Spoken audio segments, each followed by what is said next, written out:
Hi everyone, this is John Marshall, the DrillMaster. I have another video critique, this one brought to you by Colonial Flag. And you can see the sliders there going behind, kind of behind my image. There's a coupon on there, 40 FTHR, 40% off sale for all kinds of good stuff. And then there's another sale. This is, wow, all US flags, and then they're letting everybody know that they're open for orders. And then also these really cool banner type feather and teardrop flags. So Colonial Flag in Utah. Where in Utah? Where in Utah? I don't see the address.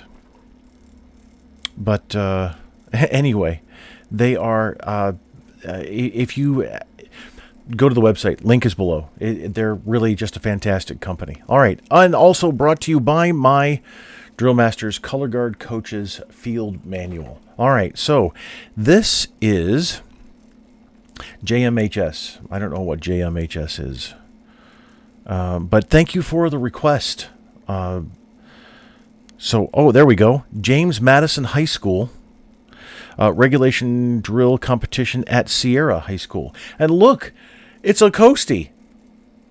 Not too often do I see Coast Guard members judging competitions, and I think that's awesome. I really do. I think that's fantastic. Actually, every once in a while, I'll see law enforcement and firefighters in and judging competitions, and that's awesome as well. So let's see here. We have an Army AJROTC, and before we even get started, I am not going to make fun of anybody's height here, but holy cow. All right, so we have the team formed up here. Spacing looks consistent. And proper grips on the staffs. Excellent job. Grounded. Got the quick change clasp on the bottom sling swivel. That's cool. And then the slings are mounted properly. However, guards, your rifles are in front of your leg, and they're not supposed to be there. You're actually supposed to rock that rifle back onto the heel of the butt of the rifle, so that your thumb then is along the seam of the trouser leg. So yeah, it looks the spacing looks fairly consistent. As I was saying, there might be a little bit bigger gap right here for the left rifle guard. And then hand not pulled back, hand not pulled back, hand not pulled back, and yeah, I think, anyway. So as long as the thumb is along the seam of the trouser leg, then fine, but I don't know that it is. All right, so here we have a unique situation. A very small color bearer. However, look at that.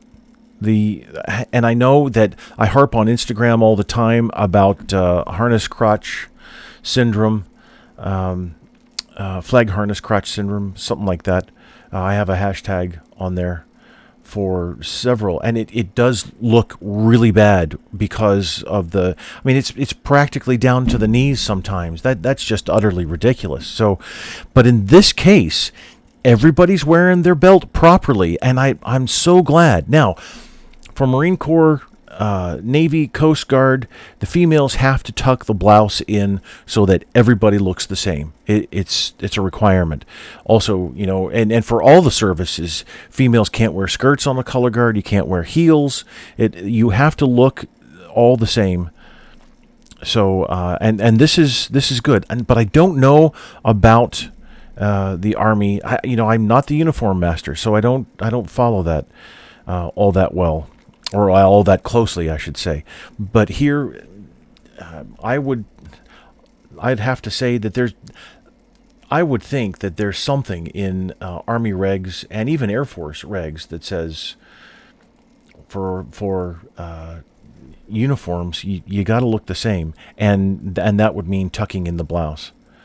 So anyway, but I am really glad that you've attempted to get the the harness sockets as level as possible. That's really great. Now, you know, bearer height is bearer height, and you've got that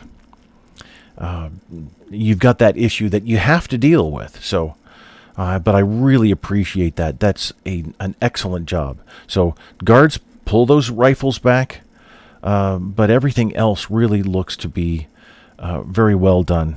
Got the harness straps underneath, the epaulets there. Great job. Oh, I might as well mention this. Right here. So you have the guard members here have the, at least what I called, when I was in AJROTC, we called this this with the shaker nut, the piece that hangs down with the metal tip here, we called that the nose picker. So you have the shoulder cord, and then you've got the nose picker part. And this is just for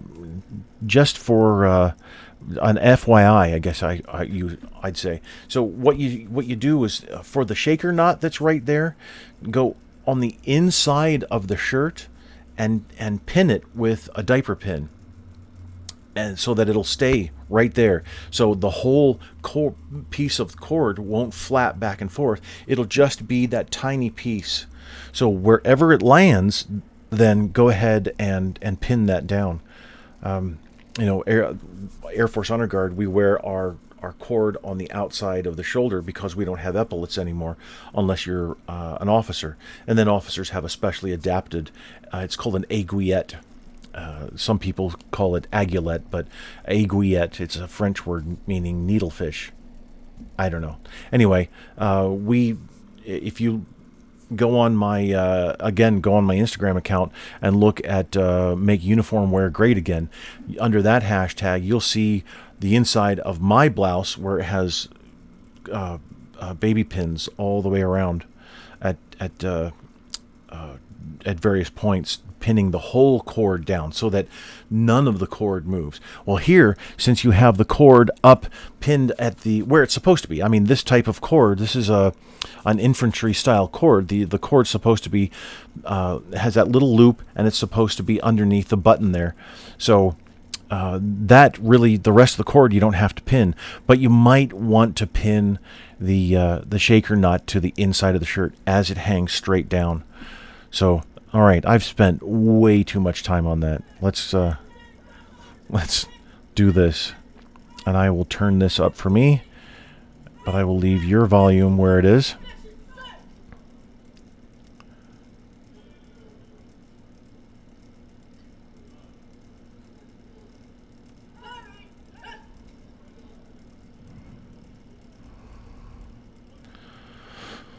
All right, proper parade rest position. Oh, don't do that. Don't turn the rifle towards you. The rifle, even pulling the bolt out to check, you're only supposed to nod down. Drop that head so that you can see inside the chamber.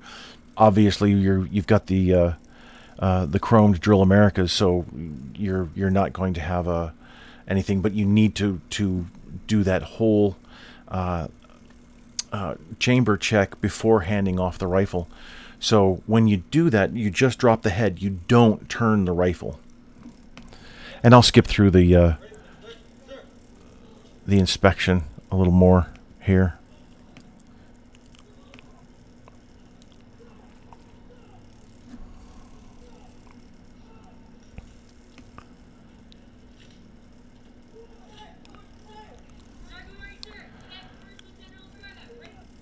You know what you could have done, judges, is had more than one inspector. So it wouldn't take up that much time. And now that port arms is a little bit of an angle there, a little bit too much of an angle. It should be at the hip and across over to the shoulder. So, and I'm blanking, but I'm fairly certain right rifle guard had a good angle, but you had the left guard, you had the rifle at the shoulder, but you were picking up the butt of the rifle a bit too much. So we'll skip a little farther along. All right. Oh, that's too much. Oh, you looked down. Don't look down, color bearers. Nope. Now, I get it that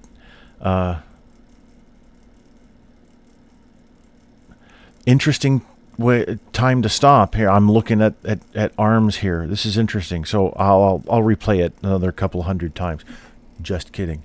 You know that I can, and you know that I can talk forever. So when you teaching moment. All right. So you're at order and you're bringing the staff up and over. Don't grab the staff with the left. That's why you're having to look down. Either that or you're going to try and fish all day to get the ferrule into the socket. And you don't want to do that.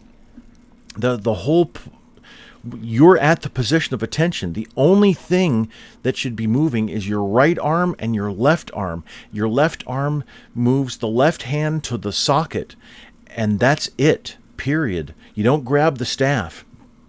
That's why you're having to drop that head to look down.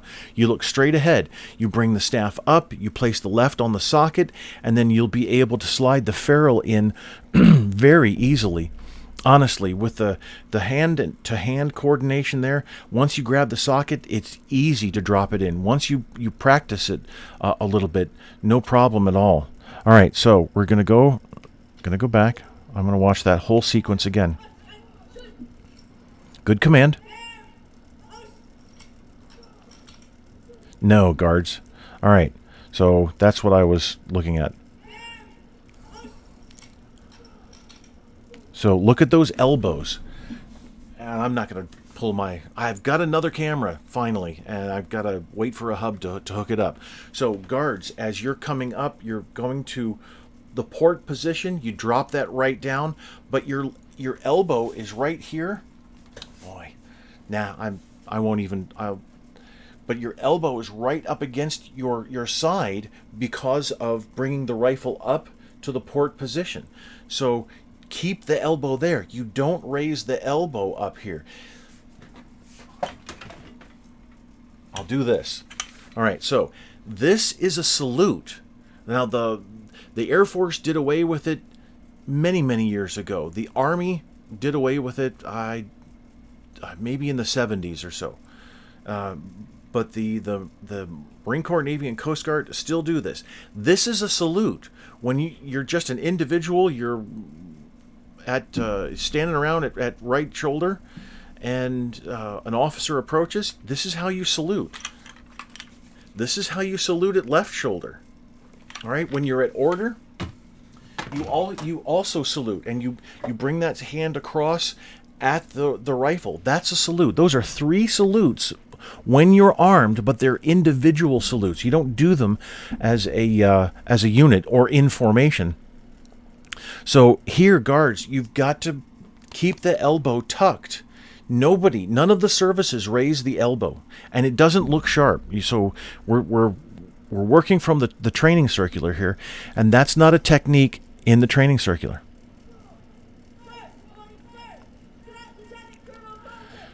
So you have to report in again.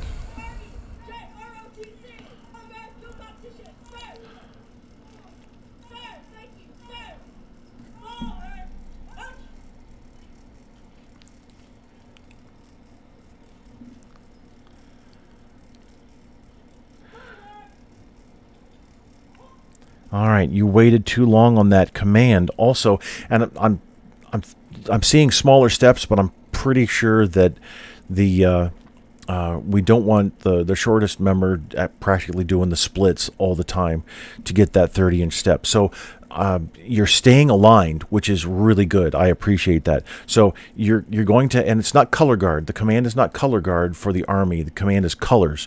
So it's colors, halt. Has to be on 2 consecutive steps. Either 2 consecutive lefts or 2 consecutive right steps, not 2 consecutive, a left and a right. It's color guard or colors, step, halt, step, close, or on the right, 2 consecutive right steps. So, and I noticed this in the picture earlier. This is not the Army technique. I have no idea where the bent leg comes from. So this is not where you place the rifle. You don't put your leg like this, and you don't hold the rifle with your right hand. All right, only. So here's the technique. All right, so see how my arm is along the rifle? See how I'm grabbing the rifle with my hand, my right hand here? So the butt of the rifle is sitting on my hip bone. It's where you're supposed to have it sit. Now, your hip bone is going to be right around where you're wearing your belt. All right, it's either the uniform belt or the web belt, the web belt. So these, and you're inconsistent in placement anyway, but you're pushing your knee out, your right knee out, because you don't want the rifle to fall. You need to have it in that little crook of the hip. That's not where it goes. Bring it up onto the hip bone, and that's the proper technique. So then you're not holding the rifle out like this, you're actually cradling it. Now, Marine Corps is going to cradle, literally cradle, in the crook of the arm, but the Army is going to have that forearm up against the rifle and grasping the rifle. So you're completely and don't do that either. All right, so I get that we have to have signals because it's a junior ROTC color guard competition. In the military, we don't do sling arms for in a synchronized manner. It just doesn't happen. It's not supposed to be synchronized. However, put in a color guard competition scenario, then yep, we're going to have to do something. But these a loud hand slap, don't do that. You're going to have to work on timing. Timing is going to be your friend. So as you come up, you place the rifle, and then you can start counting.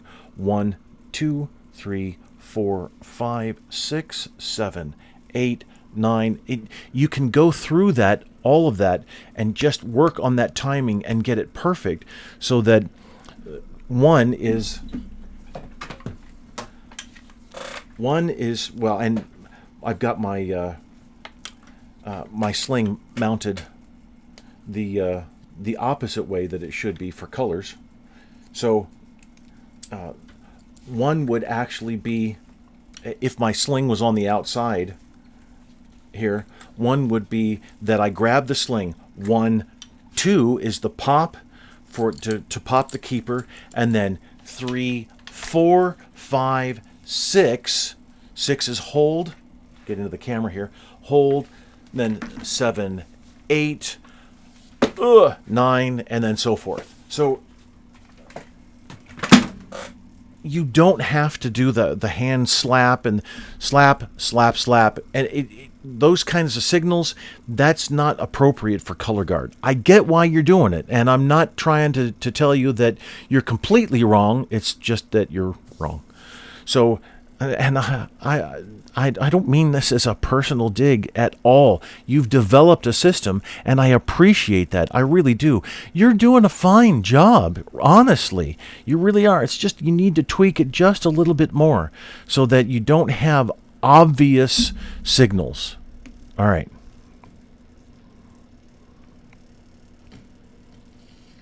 So watch that hand there, left guard.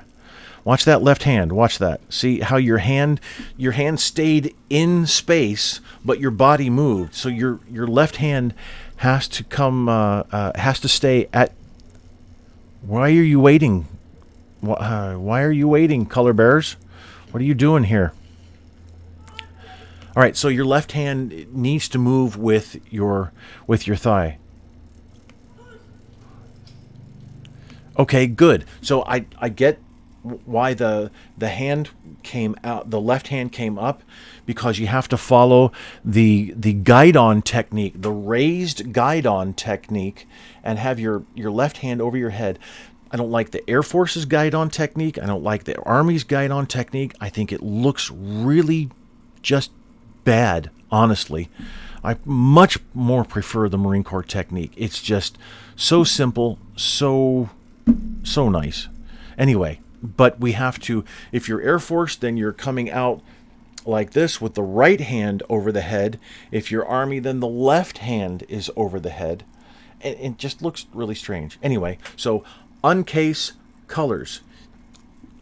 I would suggest, now, and I don't know if you, if the color bearers here have the strength, but I think maybe you should build up to it. So you have your left hand on the socket, thumb behind, and I've gone back and forth in my mind and a couple times on Instagram about this, but thumb behind. The thumb behind grip is the grip that I am going to say from now on you need to do it.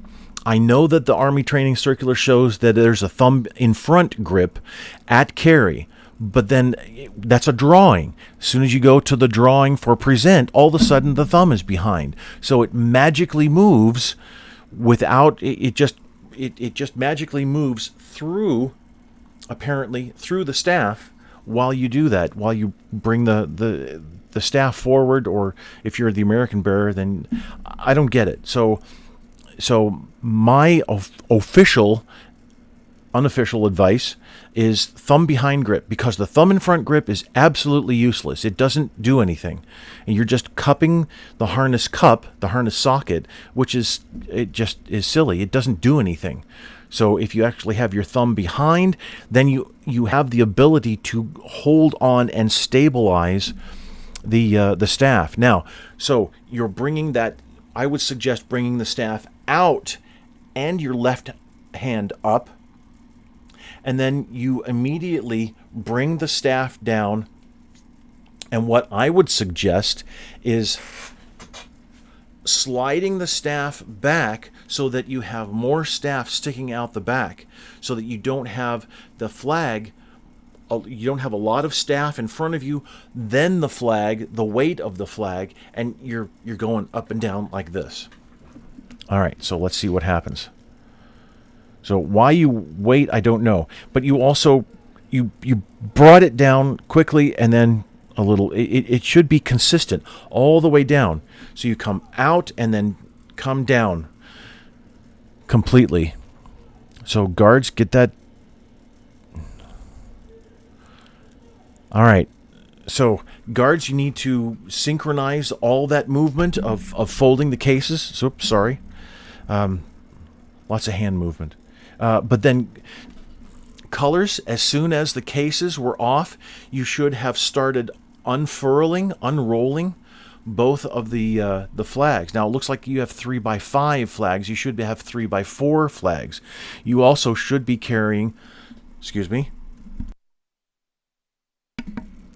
you should be carrying the Army AJROTC flag and not the California flag. AR 840-10 states what flags you can carry, and you can add the state flag to a color guard formation, but you cannot replace the departmental or organizational. So if you're going to carry two flags, then it has to be the American flag and the Army flag, either the U.S. Army flag or the Army AJROTC flag. And I would suggest for cadets then carry that organizational flag, the AJROTC flag. That would be great. But then for any other than a competition, for any time you're carrying flags, you can always add the state flag. You can add city flags. You can add county flags if you want to, but you can't replace that departmental or organizational flag. All right, so and flags need to be 3x4. So the average male was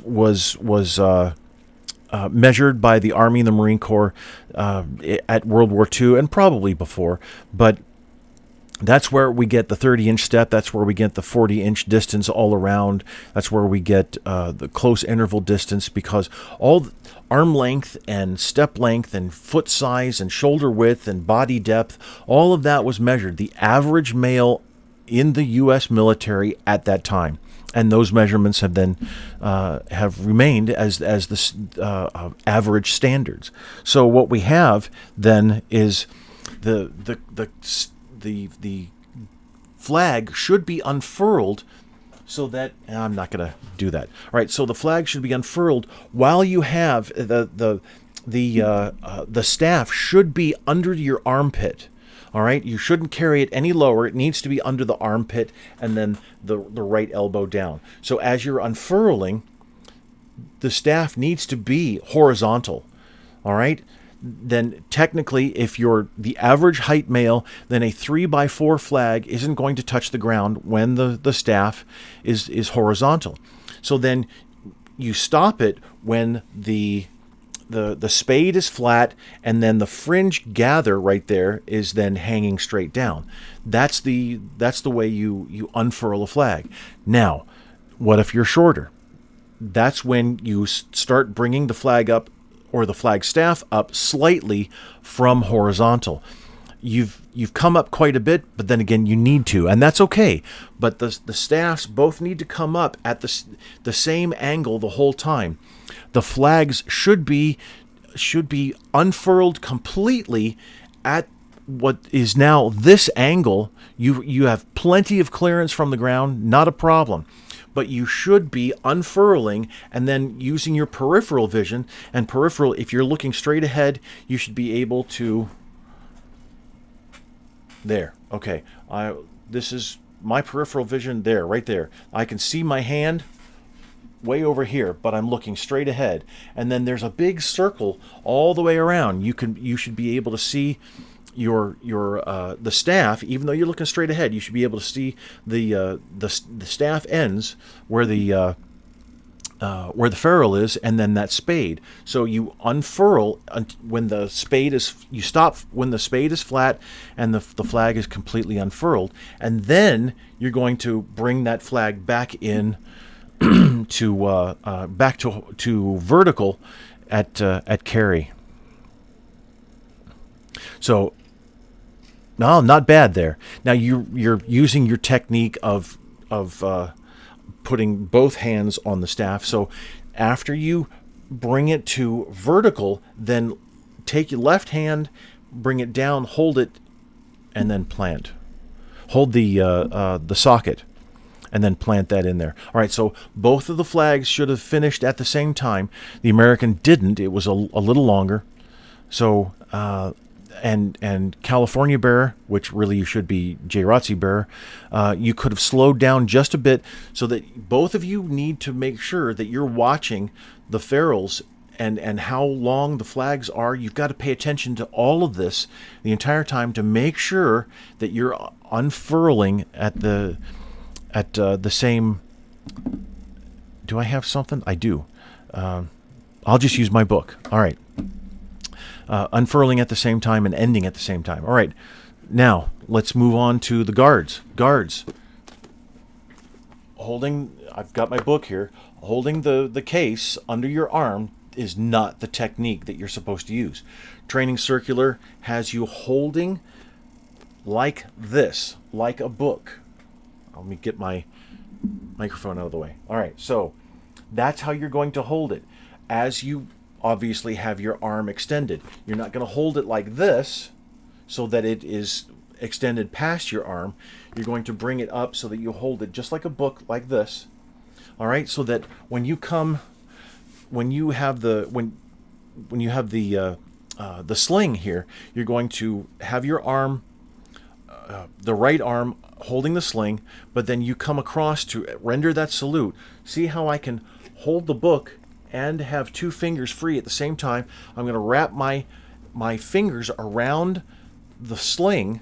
I'm going to go to present, going to drop my hand all the way, then come back under, and then drop. Now, some of you think that grasp, drop, and then salute. It's not the case. Grasp with the left hand the sling, render the salute, and then complete the salute. Complete it by dropping that left hand. All right, so guards, under the left arm isn't appropriate. Also, yeah, and you both just did it, and I heard a little bit of a hand slap too. So you don't open the hand and then bring it down. You keep that. You uncup the hand, salute. As you bring it down, you cup it so that it comes, the hand and the arm come to attention, and then you go back under and grasp that sling. So the rifle should, and I know that you just came from folding the cases, but the rifle should be vertical. You should be pulling the sling so that the rifle comes to vertical. And I know it's a little bit difficult to do, but you can do that. Now, this elbow here is in line with the torso. That is not the Army technique for saluting. The Army technique is having the elbow slightly in front of the torso. Now, the TC does not have the wording slightly in front of the torso, but that's the meaning behind what the words are. So the elbow for the Army and the Air Force is in front of the torso. This is a Marine Corps, Navy, and Coast Guard technique. All right, and this arm is, the hand is too high. The arm should be horizontal as you go to present. And actually, you shouldn't be dipping the flag at all. We can get into a long conversation about that. If this was for dipping the state, it's again long conversation. Oh, I'll just leave it at that. You're dipping, and I'll write an article one day about all of that, and I'll actually add a link to a couple of things that the information that I have. All right, so hand is too high, arm should be horizontal, salute needs to be changed. The rifle really should be vertical, and you should be pulling on that sling, and also have that the case in your left hand. So both of the flags also need to have a slight angle forward. So you don't bring it back to vertical, you bring it back to a slight angle forward. Now, for that angle, the American flag is supposed to, you match to your right. So the American flag bearer is going to angle that slightly forward. I'll do this. So American flag bearer is going to angle slightly forward. Now, if that slight forward is here, then okay, you've got that. I'll rewind, and then you've got, but you need to have that slight angle forward, and you need to match to the right. So we have the guards. So the guards go back. They do their Titan slings sequence automatically. There's no command. That was good. Well done, guards. Make sure that you end everything at the same time.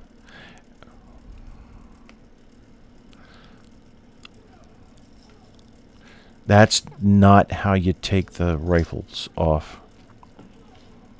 And getting back into alignment, back into formation, that's just whatever you want to do. Some sidestep, some face, some do different things, and it's just up to your imagination as to what can look the best and the most professional. Now,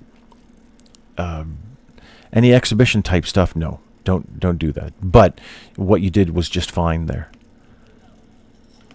So reaching back, that's not the technique. You don't reach and grab the rifle. You actually are to take the rifle off with the sling and reach through. I'll bring my torso up here. Reach through your arm, grab the rifle with your left, bring it off, place it with your left where you're supposed to place it. And again, and we won't go over the technique here, but it's you're placing the rifle incorrectly.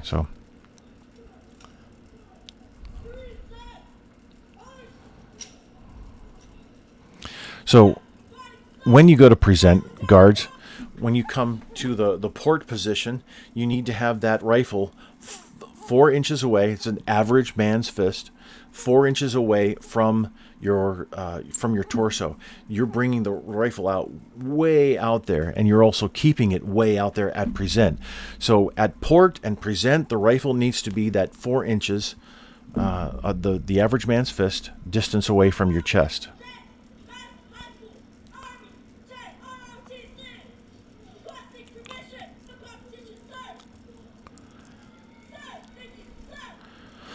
So, Judge, you just in the military, anytime anybody reports salutes are exchanged. Whether there's an officer present or not doesn't matter.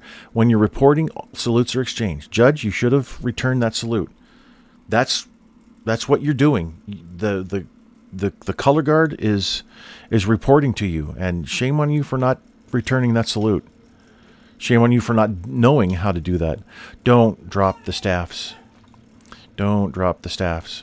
And look at the angle of this staff here. See, you're so, I think you're so caught up in the speed of things. Don't be caught up in that. I know this is probably going to be 45 minutes.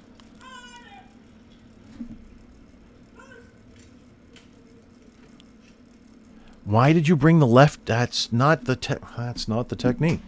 All right, so order colors. You're coming from present, and I'm not going to go over ceremonial technique, but coming from present. So order colors.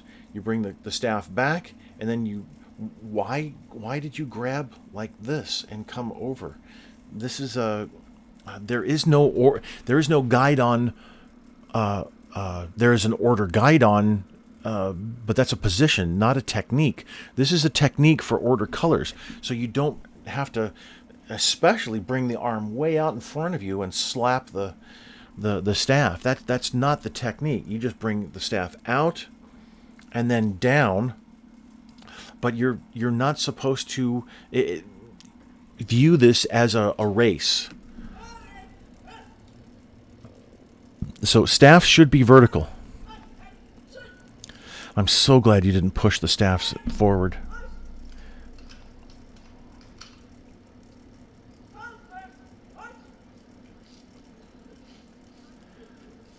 All right, mark time height is too high, and that's not the technique for colors reverse. Colors reverse is actually a series of face-in marching movements.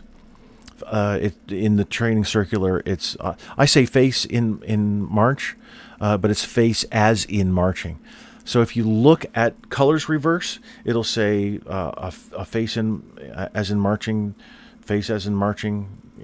So many steps, face as in marching, and then you go back and look at face as in marching, and holy cow, it's not a flank. So no flanking, face as in marching. All right. A little bit too slow on your cadence. Should be. And now you speed up on your, it's really quite common. You should be marching at a 120 cadence all the time.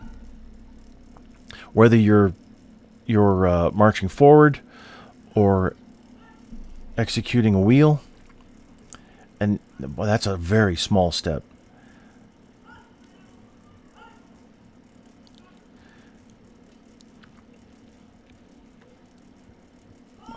That was sounded like, or I think I counted 10 steps for your wheel. You can accomplish a wheel in 6 with a 4-man color guard, a left wheel, which is a turn for Marine Corps, Navy, and Coast Guard, and for the Air Force, it's got the dumbest, longest name. Anyway, 6 steps is fine. 8, if you want to make sure, but you're also marching shoulder to shoulder. Why are you doing that? And oh, so you just lost your right. Yeah, these are teeny tiny steps. So that's that. Team, step it out. Holy cow! And I know that the commander is a shorter stature young lady, but still, this you're doing an Air Force half step here, 12 inches practically. This is, you need to get to at least 24, 26 inches. Army full step is 30 inches. So whether you're marking time, doing a wheel, marching forward, nope. you call, oh wow, so you called color guard. Remember, it's colors on the right. You waited how many ever steps and then called halt on the left. It's either 2 consecutive right or 2 consecutive left. No bunch of steps in between. There should only be 1 step in between. Excuse me. The command, the preparatory command, and the command of execution.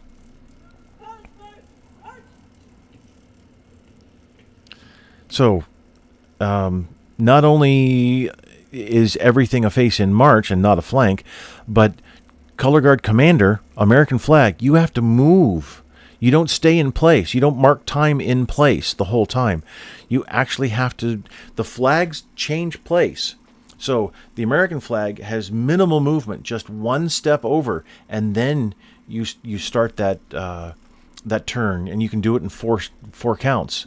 A mark time turn in 4 counts after you make that first left face as in marching, and then everybody else.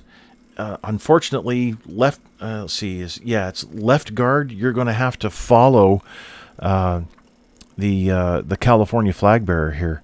That's how the Army has it set up, and I'm not a huge fan of that. The Marine Corps has it better mapped out. So you're not supposed to keep staggering out. And marching shoulder to shoulder isn't authorized. Nobody marches shoulder to shoulder in the military. You stand and you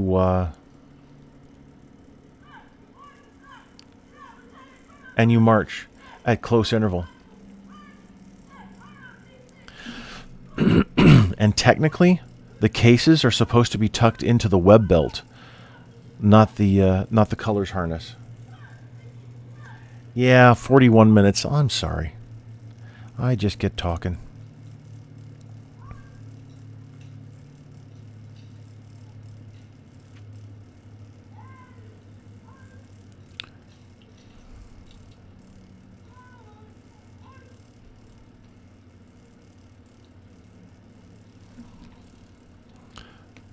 All right, so I'll pause there.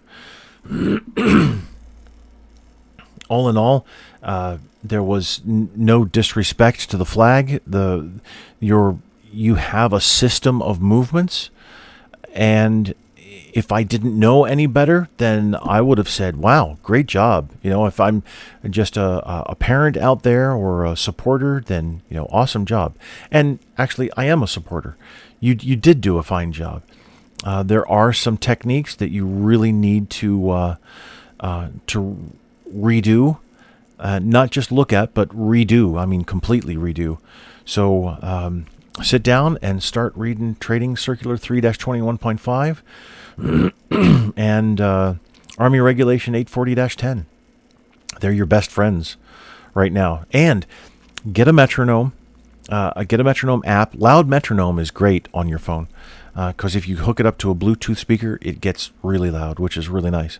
So Loud Metronome app, set it to, I'll put a link to the article of how to set that up. But turn it up, stick it in the back pocket, and always practice to 120, 120, 120, 120. And the more you practice with it, the more that tempo is going to be locked in your head, and you'll be able to manage that muscle movement at a competition so much better using that tempo. But you also have to step it out as well. There are some, and also when you're marching, when you're standing, it's always at close interval. Always. That's the Army standard. It's actually every service is standard, but but there are some fundamental things that you need to look at, relook, and relearn. Go back to square one for training, which is fine. We do that in the military all the time. No matter what job, we always relook at processes, and we make sure that we're following the manual, whether it's marching or whether it's turning a wrench on an aircraft. We have responsibilities that we need to uphold, and color guard is a very important responsibility. And other than the things that I pointed out, honestly, that was well done. You're doing a fine job, and like I said, no disrespect to the flag, which is just fantastic. You had that conscious effort in there. I could tell. So, nice job. All right. So, thanks for the critique request, and I hope my comments were helpful.